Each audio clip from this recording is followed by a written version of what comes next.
nós estamos aqui nessa noite para falar sobre um assunto muito importante. O assunto de um nível de relevância altíssimo, porque toca na questão da liberdade de expressão religiosa, né?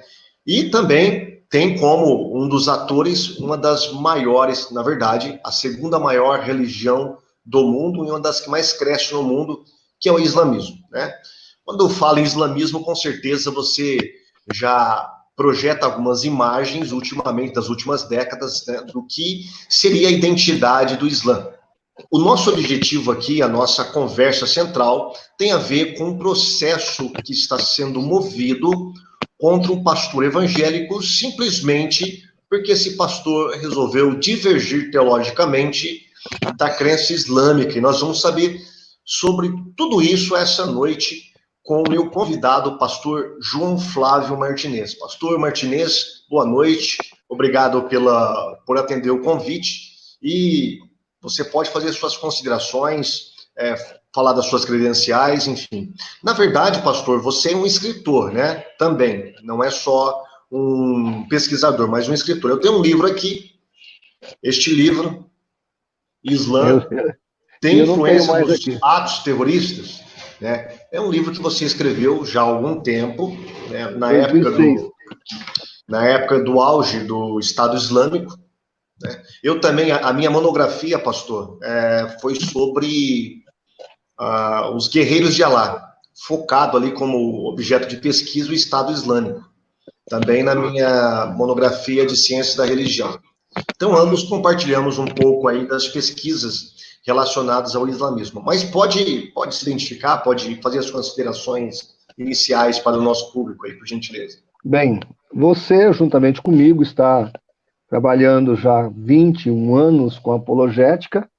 O Centro Apologético Cristão de Pesquisas, ele é hoje um dos sites mais acessados na esfera teológica e apologética. Eu digo isso por causa dos números, né? São de 1 a 3 milhões de acessos mensalmente. Então, o que acontece? O nosso trabalho nos dá uma visibilidade muito grande, muito impactante. E isso, às vezes, faz com que nós sejamos vítimas de processos jurídicos. Eu estou agora no 10º processo, o 10º, não é inquérito eu estou no 2º, né? Processo eu estou no 10º. E isso é o preço que uma mídia que tem uma proporcionalidade de acessos muito grande acaba recebendo. Eu vou te dar um exemplo. Todos os órgãos de mídia, como Veja, Folha de São Paulo, G1 e etc., todos esses grandes sites, eles têm um departamento jurídico. Por quê? Porque acabam noticiando as coisas. Quem não gosta de ser noticiado como foi noticiado, ajuiza as questões.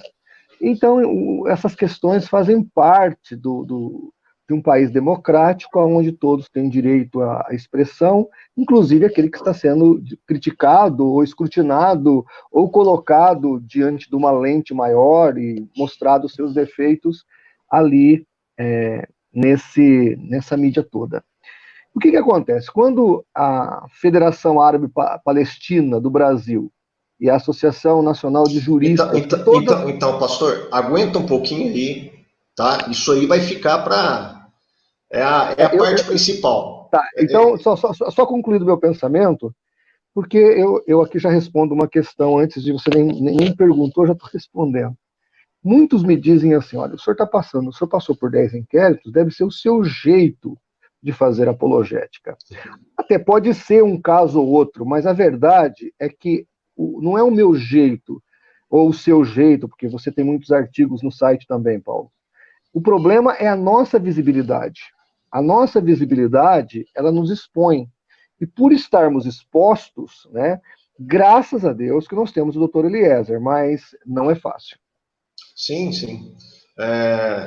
Pastor, você é um pesquisador de islamismo, é um professor de história, você se formou, se graduou em história, fez suas pós-graduações, e você, durante muitos anos, vem pesquisando religiões, tá?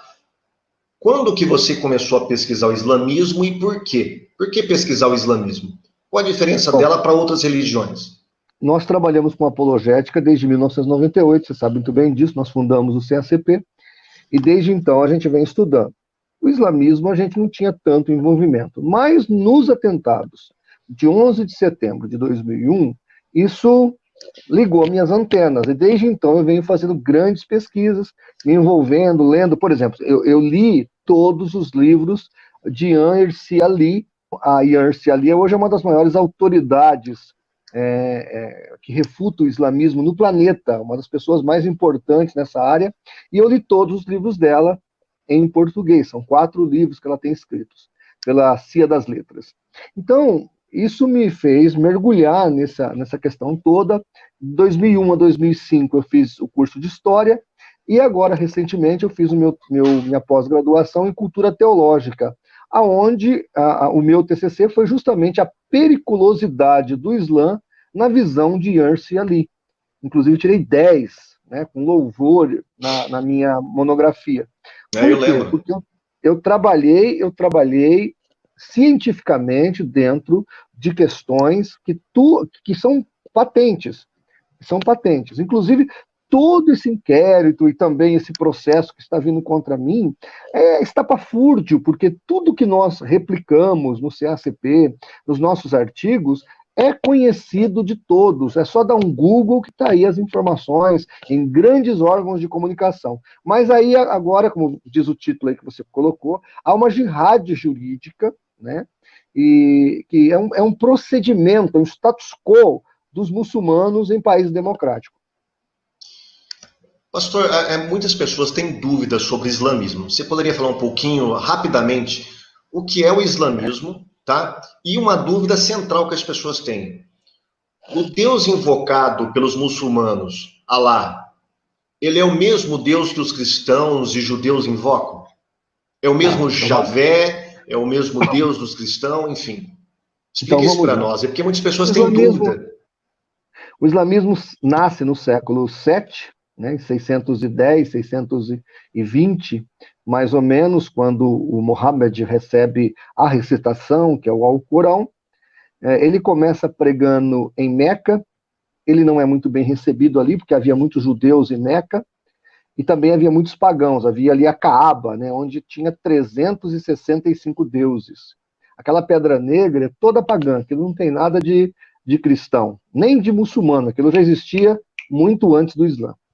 E aí, então, parece também que o símbolo, né, do islamismo, a lua minguante, sim, vou chegar na lua, que na verdade é o Deus muçulmano. Então ele vai para Medina, lá em Medina ele começa a pregar, e esse momento de Medina, a gente lê no Alcorão, que são os textos pacíficos do Alcorão, quando fala de suportar, de tolerar e etc. Quando ele se torna poderoso e ele vem para Meca e conquista Meca, e já com um exército grandioso, alguns dizem até de 10 mil homens, ali começam os textos de matar os infiéis, de perseguir, de esquartejar, aí ele começa a se chocar com os cristãos, com os judeus, e aí é uma sanguinolência, uma pilhagem terrível. Para você ter uma ideia, o Alcorão tem um capítulo só para tratar sobre o despojo das pilhagens. Tudo que é roubado tinha lá uma regra para ser dividido. Então ali começa o caminhar do Islã.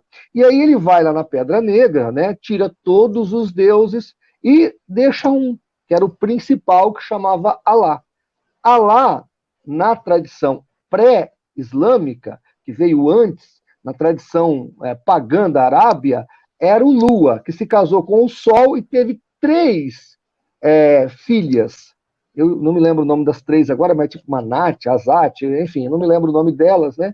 Mas daí nasceu o livro do Salman Rushdie chamado Versos Satânicos, porque a priori ele deixa adorar essas 3 deusas, filha da lua, que é o deus muçulmano, que é o Alá, e depois ele volta atrás, né? O Alá faz ele mudar e aí ele condena a adoração a essas deusas, e tanto que o islamismo odeia abomina a ideia de que Deus tenha filhos. Eles não aceitam a possibilidade de Deus ter filhos na Terra. Por quê? Por causa desse momento, desse atrito que tem com essa divindade pagã, e agora, então, ele elimina as 3 filhas da Lua, que teve relacionamento com o Sol, e nasce essas 3 filhas, ele elimina isso, ele elimina o Sol, e fica só com a Lua. Então, segundo o Dr. Ourani, que tem um livro chamado A História dos Povos Árabes, da editora Cia das Letras, ele fala que Alá não é o Alá dos cristãos, mas sim uma divindade pré-islâmica da Arábia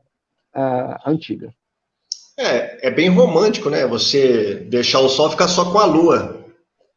É bem romântico isso aí. É bom a gente citar aqui. Os muçulmanos vão dizer que a lua está em cima das mesquitas, não porque ela é uma divindade, mas porque eles seguem um calendário lunar. Mas quando você analisa a história, a conquista de Meca, a purificação da Caaba, aí você entende que a lua não é só o calendário, ela é a própria divindade dos muçulmanos. Sim, e é bom a gente deixar bem claro aqui que Salman Rushdie, Rushdie, né? Salman Rushdie. Salman Rushdie. Ele Isso. Foi perseguido, ele foi jurado de morte.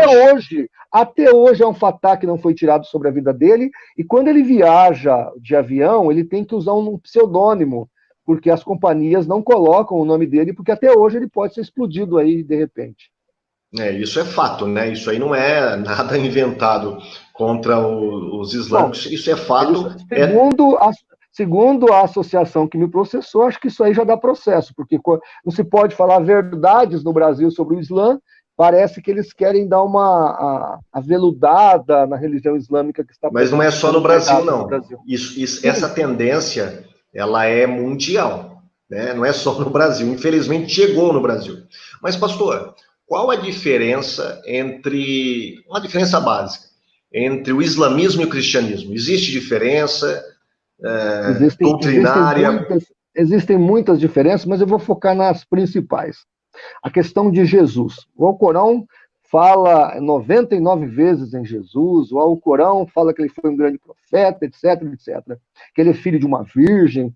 Só que o Alcorão nega que Jesus é filho de Deus, nega que Jesus foi crucificado, nega que Jesus morreu pelos nossos pecados, nega que Jesus ressuscitou, nega que Jesus foi assunto aos céus após a ressurreição. Na verdade, eles dizem que ele foi assunto aos céus, mas sem ressuscitar. E quando esse Jesus voltar, ele não vai voltar para arrebatar a sua igreja, para proclamar o seu reino, o seu milênio, etc. e tal. Ele vai vir para dizer para os cristãos, olha, vocês têm que seguir Mohammed. Vocês têm que seguir Maomé, porque ele é o profeta do Deus verdadeiro. Então, eles negam a divindade de Jesus, né? Negam o teu sacrifício sacrificial, o seu sacrifício em prol dos nossos pecados. Então, é bem complicado isso. Para mim, é uma das piores heresias que o islamismo tem contra o cristianismo, que no início ele conseguiu agariar muita gente ao redor dele, principalmente os egípcios, porque havia uma guerra com Constantinopla. Os cristãos coptas não se davam com os cristãos de Constantinopla. E quando no século VII chega lá Mohammed com a sua cavalaria, ele como um profeta de Alá, o profeta de Deus, os cristãos lá do Egito acreditaram que ele era um profeta de Jeová, de Yahvé, o Deus cristão. E aí, quando foram ver, já era tarde. Não era, né? Inclusive, o conceito de trindade que os islâmicos têm, ele é totalmente deturpado, porque Sim. O contato do cristianismo que Maomé teve na época foi com seitas cristãs, não foi com o verdadeiro cristianismo, foi com seitas cristãs. O Alcorão cita a Bíblia fora de contexto, faz confusão, coloca Maria na trindade, isso, exatamente. Há muita confusão, há muitas inverdades. Isso aí, muitas vezes, confunde a pessoa que quer descobrir a verdade, o muçulmano, que quer realmente saber quem é Jesus. Saber realmente da verdadeira história do cristianismo. Mas isso aí não se reduz apenas ao islamismo, isso faz parte de qualquer seita do qual nós estudamos, né? Mas é engraçado que o Don Richardson, que é esse livro aqui, olha, deixa eu filmar aqui. Sim. Ele é o autor do Totem da Paz. É esse aí que está autografado por ele? Ou não? Eu tenho um esse livro aqui dele sim. autografado. É. Você tinha. Isso, é esse aí mesmo. Na Autografado pelo verdade, autor. você lembra que esse pessoal da Novo Horizonte foi lá no CCP, lembra? Lembra que eles Uhum. foram lá? Lembro. Então, o Don Richardson, ele escreveu o Totem da Paz. Então, ele fala que o que ele faz para pregar o evangelho nos países que não são cristãos? Ele procura um ponto de contato para daquele ponto de contato pregar a graça de Jesus àquele povo. E ele foi analisar o islamismo e ele disse que não tem Totem da Paz no Islã. O Islã é uma única religião que ele estudou que não há Totem da Paz, só há Totem de guerra, de sangue e destruição. Triste isso, Terrível. né? E ele ensina muito bem isso aí. Na verdade, esse é um livro de bibliografia básica para qualquer que está estudando, qualquer pessoa que quer estudar missiologia, que é o Fator Melquisedeque, né? Ele escreveu, é um livro super Sim, ele é conhecido, do onde fator ele Melquisedeque. explica essa questão aí do Totem da Paz e tal. Inclusive, um dos nossos vídeos que foi sumariamente censurado por uma juíza que provavelmente não assistiu, falava desse livro, eu indicava esse livro. Jihad é um conceito muito caro dentro do islamismo, né? Quando eu fiz a minha monografia, eu trabalhei bem essa questão da jihad. E dentro do islamismo, ela tem duas interpretações. Uma interpretação bélica, né, e uma interpretação espiritual, né? E agora parece, pastor, que nós temos um terceiro conceito de jihad, né? Explica um pouquinho esse conceito de jihad jurídica para nós. Primeiro fala o que é jihad, para o pessoal Bom, entender. a palavra jihad quer dizer esforço para se fazer uma conquista. Então, dentro do Islã tem a jihad de guerra, que é a espada, que é quando o Islã impõe a espada para conquistar, e tem a jihad intelectual, evangelística, que é esse esforço de distribuir literatura, de fazer evangelismo, proselitismo, que todo muçulmano deve praticar. Por exemplo, eu tenho muitos livros aqui, nenhum foi comprado, os muçulmanos todos, eles trabalharam a doação desses livros a mim. Em vários momentos, nós Olha que recebemos interessante. a doação desses livros. Então, eu devo ter aqui uns 30, 40 livros de teologia muçulmana brasileira, produzido no Brasil, distribuído dentro do Brasil, e que foram me presenteados. Quer dizer, eles presentearam a mim e algumas pessoas que estavam comigo, e a gente foi guardando esses livros. Então, isso faz parte da jihad. Essa terceira jihad, que na verdade tem um pouquinho das duas, é o que nós chamamos de jihad jurídica, e esse termo é usado porque faz parte de um processo de conquista. Então, quando os muçulmanos chegam num país, eles chegam quietos, discretos. Geralmente, nos países democráticos, eles usam a nossa democracia para se expressar, para pregar a sua fé. Eu, pessoalmente, quero abrir aqui um parêntese, né? Acho que o consulado brasileiro, o governo brasileiro, deveria aplicar a lei da reciprocidade, que é uma lei que já existe, que o Brasil trabalha com todos os países desse mundo. Ou seja, qual é a capital do islamismo? Arábia Saudita. Seja dos sunitas, dos xiitas, dos sufitas, é a Arábia Saudita. Muito bem, Arábia Saudita. Lá pode ter igreja? Não, não pode. Então, que todas as mesquitas sejam fechadas dentro do Brasil, até que o príncipe da Arábia Saudita abra algumas igrejas católicas, evangélicas, vários países no mundo, inclusive parece que, por exemplo, o Japão, Polônia, não aceitam muçulmanos. Tá? Lá não pode ter Islã. Tá, ok? Porque é uma questão de reciprocidade. Se você não pode ter uma mesquita, uma igreja dentro da Arábia Saudita, por que tem que ter uma mesquita lá na Itália? Por que tem uma mesquita aqui em Barretos? Não deveria ter mesquita, é uma questão lógica. Voltando para a jihad jurídica, então o que eles fazem? Quando eles começam a ter um pouquinho mais de visibilidade, no Brasil, segundo algumas pesquisas, eles chegam já a 1 milhão de muçulmanos, eles No estão voltando Brasil. a fazer. É, No Brasil? o censo fala um pouco menos, tá? Coisa de 100 mil, 40 mil, uma coisa pouca. Mas a realidade é muito mais, porque a comunidade árabe no Brasil é muito grande, ela tem, a maior parte dela professa a fé islâmica, nem todo árabe é muçulmano, mas a boa parte dela, né? E isso, não sei se você viu, nos governos do PT, as portas foram abertas para países muçulmanos e até para instituições jihadistas, como Hezbollah e outros. Sei lá. Enfim, o Brasil foi aberto para Irã, para Arábia Saudita e para todos esses países muçulmanos, e os muçulmanos, muitos vieram para o Brasil, e nós estamos vivendo aqui um princípio de islamização.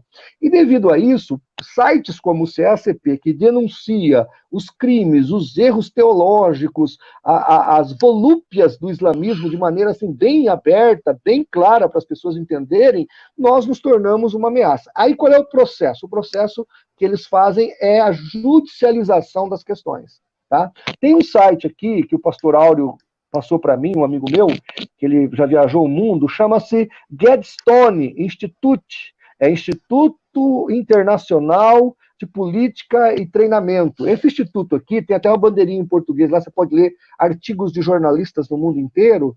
Ele fala disso. Na França, por exemplo, isso que eu acabei de falar agora um pouquinho para trás, aí, sobre o islamismo, eu já não poderia falar. A França está passando uma judicialização completa, a França e a Inglaterra. Então o Islã lá é todo delicadinho, todo sensívelzinho. Falou qualquer coisa, né? Judicialização. E como a democracia tem muito disso, de judicializar, de ouvir os dois lados de uma tese, e eles têm dinheiro, né? Os países muçulmanos são... Porque assim, eles têm dinheiro para investir na jihad. Os irmãos deles que estão morrendo de fome em países africanos e da Ásia, não tem dinheiro para esse povo, não. Vai continuar morrendo de fome. Tanto que os palestinos, que dizem que os judeus tiraram a terra deles, é um paradoxo mentiroso isso. Porque, veja, o pastor Paulo, aquela região da Palestina foi por quase 400 anos dos turcos otomanos. E eu te pergunto, por que os turcos otomanos não fizeram um Estado palestino lá, dos irmãos deles? Os turcos otomanos foi uma das maiores nações islâmicas do mundo, até hoje é. Por que os turcos não fizeram ali uma nação islâmica de palestinos? Os judeus tiveram que comprar aquela terra, tiveram que lutar, depois a ONU teve que dar, e etc. e tal. Nada foi dado de graça para eles ali, até que Israel chegou lá. E diga-se de passagem, esses palestinos que viviam na miséria na época dos turcos, hoje tem comida e tem alguma fartura lá, graças à nação de Israel. Só que nem assim os muçulmanos sossegam, porque na teologia islâmica não pode nascer uma nação de Israel, não pode existir. Nem que você pôr na Lua, eles vão jogar foguete para a Lua, porque na cabeça dos muçulmanos, a herdade pertence a Ismael e não a Isaac. Um cristão em país muçulmano e um muçulmano em país cristão possuem a mesma liberdade de religião? Claro Qual é que a sua não. opinião? Claro que não. Para você ter Às uma vezes ideia... a pessoa acha que sim, porque muitas pessoas não sabem o que acontece, né? Eu estava vendo, para a gente fazer essa entrevista, eu estava dando uma olhadinha nos sites de missiologia, que traz uma tabela de perseguições religiosas a cristãos.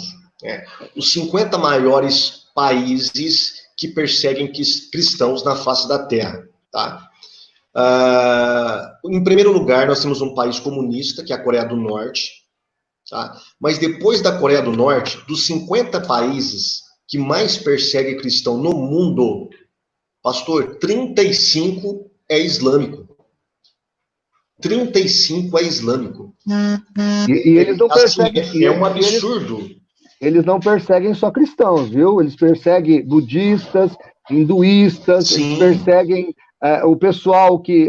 lá, os zoroastristas, eles perseguem todos. É terrível a perseguição. E quando a gente está falando dentro de um contexto, de um universo protestante, evangélico. Só que quando a gente fala cristão lá fora, tá, engloba tudo, católicos e evangélicos. Há muitas igrejas católicas queimadas, padres sendo mortos, assim como pastores. E o Papa beijando os muçulmanos. Exatamente, é uma incoerência, né? Incoerência tremenda. Talvez seja por isso que muitos católicos estão contestando esse papado aí. Mas, enfim. Pastor, será que todo islâmico ele é radical? Será que todo islamismo é radical? Você está mudando de pergunta, eu não respondi a primeira. Você perguntou como vive um cristão num país muçulmano e como vive um muçulmano num país cristão. Bom, Como vive um muçulmano aqui no Brasil? Todo mundo sabe. Ele pode abrir mesquita, ele pode me processar, ele pode discordar de mim, eu posso discordar dele. Aqui nós somos livres. Parcialmente, né? A nossa democracia é mais para quem tem dinheiro, mas nós temos uma certa democracia aqui no Brasil. Aí, num país muçulmano, eu tenho 2 livros aqui, Entre os Fiéis e Além da Fé, do Dr. Naipaul. É um indiano que ganhou o Prêmio Nobel de Literatura. Ele escreveu um livro na década de 78, ele viajou por todos os países muçulmanos do mundo, ou pelos países mais relevantes do mundo, e depois o de 98, outra viagem que ele fez. É engraçado que ele previu os atentados de 11 de setembro de 2001. E nesse livro ele mostra que, por exemplo, vamos imaginar um país muçulmano que aceite cristão. Tá? Nesse país muçulmano, o cristão tem que se vestir inferiormente, de maneira inferior a um muçulmano. A mesquita nunca pode ser inferior a uma igreja. Vamos supor que os cristãos ali têm dinheiro para fazer uma bela igreja. A igreja nunca pode ser mais bonita que a mesquita. Os cristãos não trabalham no serviço público, são proibidos. Estamos falando de países islamizados, com governo islamizado. Tá? Tem a Síria, que é uma exceção, mas você está vendo como é que a coisa está lá. Voltando à questão, então, não é possível sermos tratados como eles são tratados aqui. Lá nós somos tratados, se você for para lá, você pode ser barbarizado a qualquer momento, pode ser preso a qualquer momento, isso de países bonzinhos. Nós estamos falando de países muçulmanos bonzinhos, que deixa o cristão viver de certa maneira. Aliás, deixa o cristão ir lá na sua fé, mas se algum muçulmano virar cristão, morre, porque o Alcorão dá a entender que se essa pessoa apostatou da fé, ele merece a morte. E aí, os países não bonzinhos, por exemplo, Arábia Saudita, eu e você, se quisermos lá fazer uma pesquisa, tem que pedir autorização para o governo, tem que seguir as regras, porque lá só entra muçulmano, meu querido. Ou se a gente for lá para trabalhar, você está entendendo? Então, não, a igualdade não é verdadeira, por isso que eu sou a favor, repito aqui para você, aplicar nos muçulmanos a lei de reciprocidade. Do jeito que eles tratam os brasileiros que são cristãos em países muçulmanos, o Brasil deveria fechar as portas para eles aqui. É uma questão de igualdade, nada mais, nada menos. Tá? Nós estamos falando de nação. Eu, como um cristão, não desejo mal para os muçulmanos. Pelo contrário, eu quero mais é que eles venham para cá, que nós vamos pregar o evangelho para eles. Mas o fato é que eles usam a nossa democracia e, ao mesmo tempo, nós não temos liberdade em países muçulmanos para pregar a graça de Jesus ali para eles. Thales Elias, né, do Teologar, está falando: nenhum muçulmano quer voltar a morar num país muçulmano. Por que será? É uma pergunta pertinente. Você nunca viu os imigrantes muçulmanos invadirem a Arábia Saudita, o Afeganistão, o Paquistão, a Indonésia. Primeiro que esses países têm muita miséria, mas mesmo os países muçulmanos que não têm miséria, se eles chegarem no portão lá, é metralhadora. Então lá não tem como invadir. Então eles vão para onde? Países democráticos. E aí a Yancy ali fala uma coisa muito interessante. A Yancy diz o seguinte, que os países europeus deveriam fazer uma higienização mental nessas pessoas. Elas deveriam fazer um curso de ocidentalização. Depois do curso, elas deveriam ser indagadas. Quer entrar na Europa? Quer viver entre nós? Nossa sociedade não usa véu. Nossa sociedade não corta clitóris das mulheres. A nossa sociedade, todos são iguais, inclusive homens e mulheres. A nossa sociedade, os valores ocidentais, passar para eles. Aqui todo mundo é livre.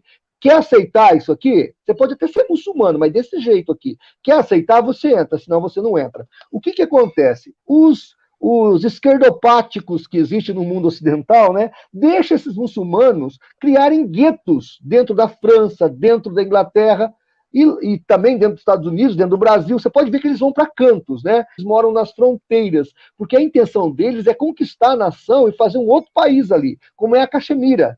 Né? Os indianos deram um país para o Paquistão para os muçulmanos. O Paquistão era da Índia, aquilo era da Índia.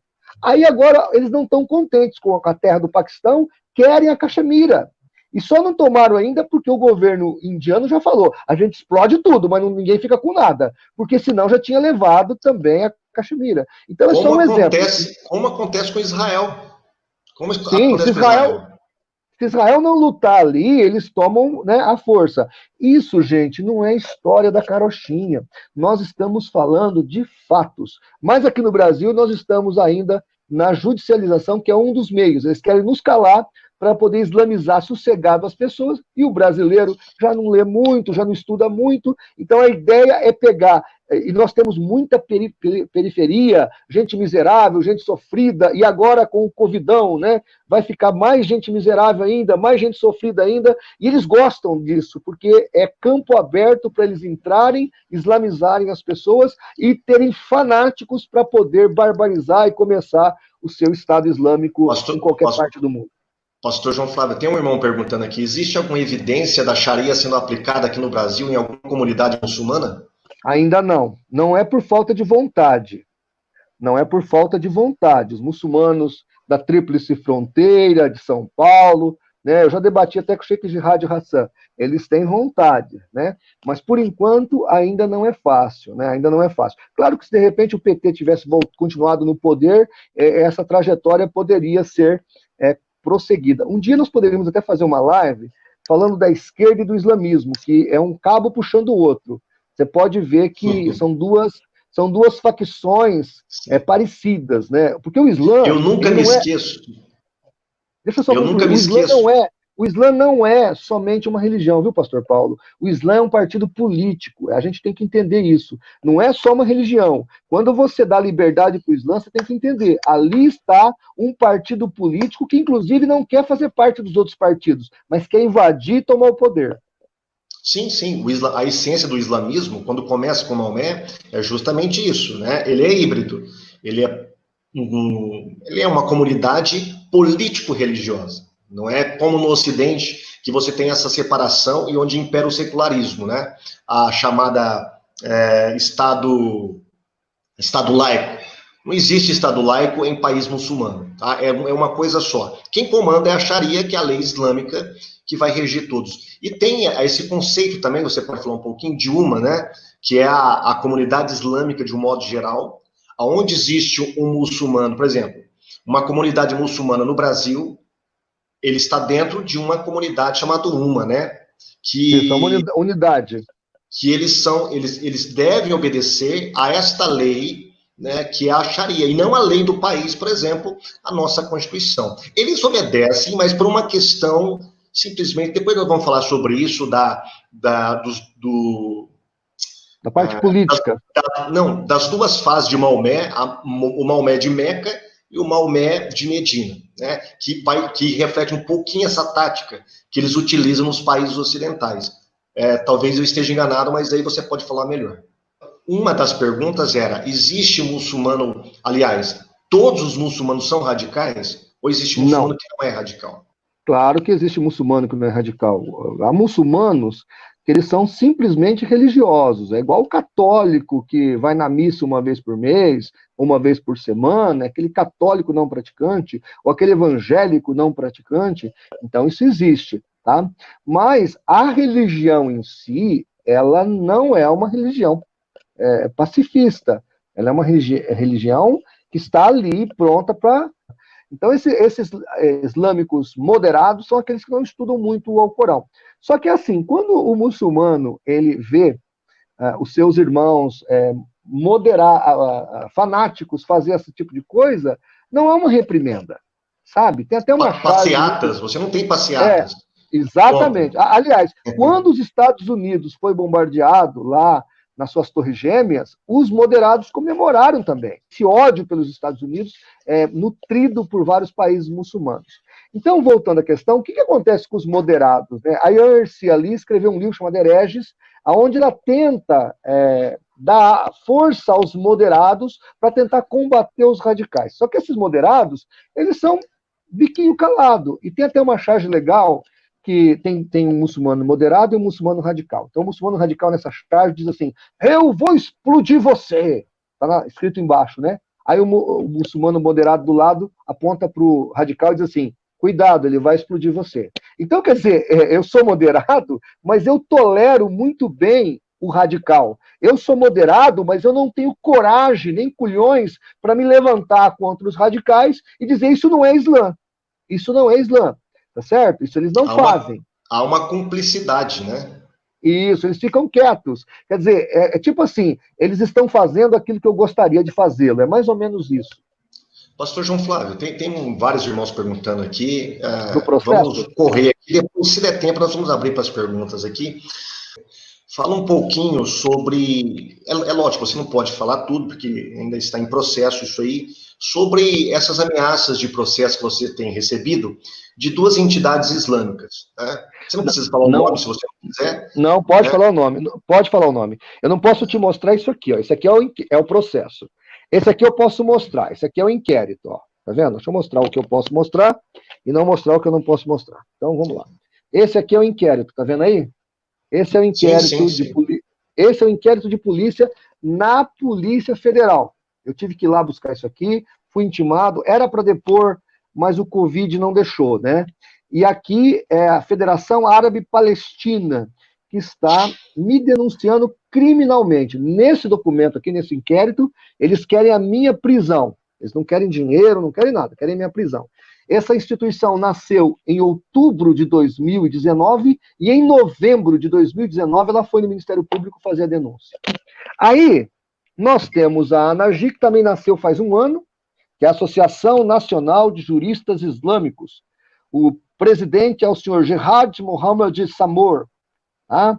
Ele é de São Paulo, do bairro Fortaleza. Não, ele é do bairro Fortaleza, Barretos, embora a associação é de São Paulo. Eu não posso mostrar esse documento aqui, porque está sob segredo de justiça, mas eu posso comentar tudo o que eu quiser dele, segundo o doutor Eliezer. Então, essa Associação Nacional de Juristas Muçulmanos, ou Juristas Islâmicos, chamado ANAGI, ela moveu um processo civil. Então, a FEPAL, né, moveu um processo criminal, e a ANAGI um processo civil, querendo 30 mil reais, e censurou 5 vídeos do nosso canal do CSP Vídeos e 3 artigos do site. Agora nós vamos contestar, vamos recorrer e vamos pedir para que tudo volte para o ar e seja restabelecido, porque foi um rechaçamento à liberdade. Nenhum vídeo daquele, nem nada ali tinha alguma coisa que não fosse verdadeiro, tá certo? Absurdo. Agora, o que eu observei? Na hora que eu fui analisar os documentos, aqui os 2 documentos, o que eu percebi, pastor Paulo? É que os documentos é farinha do mesmo saco.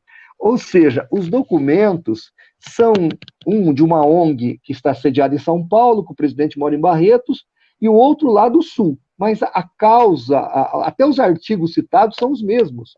Você imagina, o CSP tem 400, mais ou menos, 400 artigos falando de islamismo. Aí eles citam 2. Os 2 citam os mesmos artigos. Tá, foi um Ctrl-C, Ctrl-V? Exatamente, Ctrl-C, Ctrl-V. Então, o inquérito o processo é uma cópia do inquérito. Um pouquinho mais diferente, porque eles pegaram alguns vídeos meus e colocaram. Já o inquérito não tem vídeos. Então, o que acontece? É totalmente arbitrário, totalmente absurdo, totalmente rechaçando a liberdade de expressão. Eu disse ao doutor Eliezer que se o que nós falamos ali, puxa vida, o que é de crime ali? Um dos vídeos que foi censurado pela juíza chama-se censura. Isso não tem outro nome. Eu indicava livros que, entre eles, esses livros aqui, livros que tratavam de assuntos... Pastor, aqui, livros... Já aproveita, já cita o nome desses livros, tem irmãos querendo saber. O livro do irmão Mehdi, tá vendo aqui, ó? O irmão Mehdi escreveu Islamismo em Foco. Aí tem A Filha do Islã, da editora Horizontes também. E O Segredo do Alcorão. E tem mais alguns que eu indiquei. Eu fiz um vídeo tutorial de livros que refutam a teologia islâmica. E por causa disso, a juíza mandou o meu vídeo, disse que o meu vídeo é islamofóbico. Tem um vídeo que eu fiz um título um pouquinho mais polêmico, que dizia assim, eu falava do profeta Mohammed e do profeta Joseph Smith. E eu falava Maomé e Joseph Smith, polígamos e depravados. Então eu usei um termo pesado, mas o termo depravado ali está dentro do contexto teológico. Você sabe muito bem que a depravação é uma doutrina cristã que diz que toda pessoa que não conhece a graça de Jesus é o quê? O que a pessoa é? É um depravado. Tem até um termo técnico na teologia reformada, depravação total. Exatamente. Eu não uso depravação total porque eu sou arminiano wesleyano. Eu não creio na depravação total. Eu Não, creio sim, na mas eu estou falando que depravação humana. existe esse termo técnico dentro da teologia. Sim, é um termo teológico. E, claro, casou muito bem com os dois, porque os dois tiveram mais de 40 esposas, né? Inclusive meninas, inclusive crianças como esposas. Então, aí você não pode falar isso. A geografia de ambos os profetas, tanto do Joseph Smith quanto do profeta Mohammed, diz que eles casaram com crianças, diz que eles tiveram dezenas de esposas. Eu tenho catalogado Mohammed com 13 mulheres. O irmão Mehdi, discordando de mim, eu até fiz uma live com ele, ele disse que não. Aliás, ele fez uma live comigo. Na verdade, foram 40 esposas que o profeta Mohammed teve. Algumas tradições falam. Então, o que acontece? Eu só falei um fato. Não é nada. Por exemplo, tudo o que eu falei, inclusive, pastor Paulo, está na revista Veja, está na Folha de São Paulo, está na Isto É, está na Mas Super Interessante. por exemplo, o que está lá na revista Veja, na Super Interessante? Todas essas informações. Nós vamos mostrar isso para a juíza. Nós vamos mostrar. Nada. Não. Nada. Não precisa falar muita coisa, não. Não precisa falar muita coisa, não. Na sua opinião, pastor, esse processo, que é o meu ponto de vista e é a minha preocupação, aliás, ele abre um precedente enorme para uma jurisprudência se essas duas associações tiverem êxito. Sim. Um precedente enorme para coibir a liberdade de expressão religiosa de cristãos dentro de um país cristão. Exatamente. Você concorda comigo? Exatamente. Alguns apologistas até falaram para mim assim que, não, isso aí, meu querido, é porque você tem um jeitinho meio peculiar de fazer apologética, quer dizer, que eu sou muito firme, mas a questão é que não é o meu jeito firme de falar e de mostrar as coisas que está em juízo. O que está em juízo é o que eu estou falando, e o que eu estou falando é verdade. Não está aqui, ninguém está fazendo um juízo do meu jeito sanguíneo e colérico de me expressar e do seu jeito fleumático de se expressar. Não há um julgamento de jeitos ou de temperamentos. O julgamento aqui é de conteúdo. É de conteúdo. Tá, então você se considera inocente. Mas por que você é inocente? Não sou inocente. Eu estou sendo perseguido dentro do meu país. É isso que eu quero que as pessoas que estão nos assistindo entendam. Eu estou sofrendo uma jihad jurídica, eu estou sendo condenado, eu estou sendo achincalhado, eu estou sendo... colocaram o meu nome como uma infâmia, porque de coisas que eu não fiz, a culpa não é minha. Se o Islã é o que é, a culpa não é minha. Eu só estou dizendo, isso aqui é álcool gel. Processa porque eu não gostei que falou que é álcool gel. Isso é álcool gel. Se eu estou dizendo uma verdade, agora falar a verdade no Brasil virou crime. A questão não é só falar, a questão é falar e fundamentar. Pelo que eu percebi, você, como professor de história, fundamentou muito bem, né, os documentos históricos, tudo que você disse. O que esperar, então, do futuro da liberdade religiosa no Brasil depois disso, pastor? Olha, se a nossa associação, nós temos uma frente parlamentar evangélica dentro do Congresso Nacional. Se eles agora desfizerem o que o petismo fez durante esses 15 anos, né? Inclusive não só 15 anos, o PSDB é farinha do mesmo saco, titica da mesma galinha. Então, o que nós precisamos refazer é 25 anos de pseudo-democracia e revitalizar a Constituição e melhorar a Constituição, porque nós estamos aí, não sou eu que estou dizendo, tá? Isso aí é a opinião dos humoristas, é a opinião de jornalistas, nós estamos vivendo a perseguição jurídica do politicamente correto. Procurar nossos parlamentares evangélicos, cadê a nossa bancada evangélica? Estão lá para nos defender. Nós votamos nele e colocamos eles lá. A ANAJURE, sabia que tem a ANAJURE, né? Associação de Juristas Evangélicos. Tá? E procurar todos e quaisquer meios para fazer a denúncia dessa perseguição. Porque como nós expomos aqui, há uma diferença enorme entre um muçulmano que vive num país cristão e um cristão que vive em um país muçulmano, ou que se converteu ao cristianismo lá. É completamente diferente. Não existe igualdade nenhuma. Então, diante disso, nós pedimos, acima de tudo, que você possa divulgar, denunciar e também orar por nós, orar por essa questão do processo, né? Que eu acredito que Deus, o verdadeiro Deus, ele vai dar a última sentença. A sentença não vem dos homens, não vem do STF, não vem do juiz, vem do Todo-Poderoso, do Deus, que é o dono da verdade, tá? Então, eu agradeço você e peço gentilmente que você dobre o seu joelho e coloque essa causa em oração para que o Senhor possa nos dar esta vitória e o nome dele seja engrandecido mais uma vez. Nós, apologistas, temos que ter coragem, porque se nós nos calarmos agora, nós podemos perder o momento de gritar, e o momento de gritar é agora. Então, estou te parabenizando pela coragem, pela intrepidez de me entrevistar, e você pode até ser processado, porque eu fui processado só porque eu mostrei esses livros aqui, né? Então você também pode. Mas que Deus nos proteja e obrigado pela sua coragem e que o Senhor nos dê vitória sobre todas as coisas. Amém. Obrigado mais uma vez, pastor João Fábio. Obrigado você que esteve conosco até agora. Deus possa te abençoar. Não esqueça de deixar o seu like, isso ajuda muito a divulgar os nossos vídeos. Se você não é inscrito no nosso canal, a oportunidade está aí, você pode se inscrever. Tem o canal também do CCP Vídeos, que é muito bom também, tá? Que Deus possa abençoar a sua vida ricamente em nome de Jesus. Até a próxima live, se o Senhor assim permitir.